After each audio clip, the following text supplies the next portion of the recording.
Darkseid arrived on Earth 22, hunting for Gog's fragment of the anti-life equation. Every hero stood frozen in fear, not because they lacked courage, but because they were already drained from the battles leading up to this moment. Even so, Kingdom Come Superman and Prime Superman rose together, throwing everything they had at him. But Darkseid, the cosmic juggernaut that he is, didn't even flinch. He countered their assault with his devastating Omega beams, blasting both Supermen to the ground and leaving them broken. From there, Darkseid advanced toward Gogi to claim what he came for. The Flash made a desperate attempt to slow him down with a high-speed blitz, but Darkseid swatted him aside into rubble like he was nothing more than an insect. Eventually, only Kingdom Come Batman and Prime Batman stood in his way. They had no powers, no Kryptonian strength, no godly magics, just courage. And for their efforts, Darkseid crushed them as easily as the rest, then turned back to siphon the anti-life equation directly out of Gog's body. But then, out of the shadows, David stepped forward. He vowed that he would be the one to stop Darkseid. The tyrant barely acknowledged him. If two Supermen couldn't defeat him, what chance did David have? Darkseid ignored him and continued extracting the anti-life until David unleashed a colossal energy blast. The attack disintegrated Gog entirely, destroying both him and the equation fragment in the process. For a moment, it looked like Darkseid would unleash his wrath,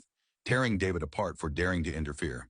Instead, he simply turned away. He declared that his ambitions stretched across galaxies and that there was nothing to gain by wasting time on Earth's children. With that, he vanished. David, overjoyed, celebrated what he saw as a victory. But to Batman, Superman, and the other heroes, it was anything but. He had crossed the line. David insisted he did it for the greater good, that he had saved millions of lives by killing Gog. But the heroes told him he had only traded one killer for another. Frustrated, David left. He couldn't understand why they were angry at him for ending the threat no one else could stop. Years later, the Spectre revealed the truth of what followed. David eventually killed the Joker, fulfilling the promise he had made as a tortured boy. The people of Metropolis felt safer because of it, but at the same time, they lost faith in Superman. They believed his moral code was outdated and ineffective. Superman, ashamed, retreated into solitude at his Fortress of Solitude, but his absence created a power vacuum that spiraled into disaster. Under David's lead, a battle erupted that ended in catastrophe when Captain Atom exploded, killing millions in Kansas. The tragedy finally pulled Superman out of retirement to restore true justice. This was the essence of Kingdom Come. After witnessing it, the Spectre carried Batman and Superman forward in time to see David once more, kneeling in a cemetery, sobbing over a hero's gravestone, crushed by guilt over his actions. But instead of condemning him, Superman embraced him. He told David it was never too late to change, never too late to do better. David promised that he would, and as the story closed, he soared into the sky with countless other heroes, a symbol of redemption and hope. Sadly, that's where the story ends. But if you want me to cover more tales like this, let me know in the comments down below.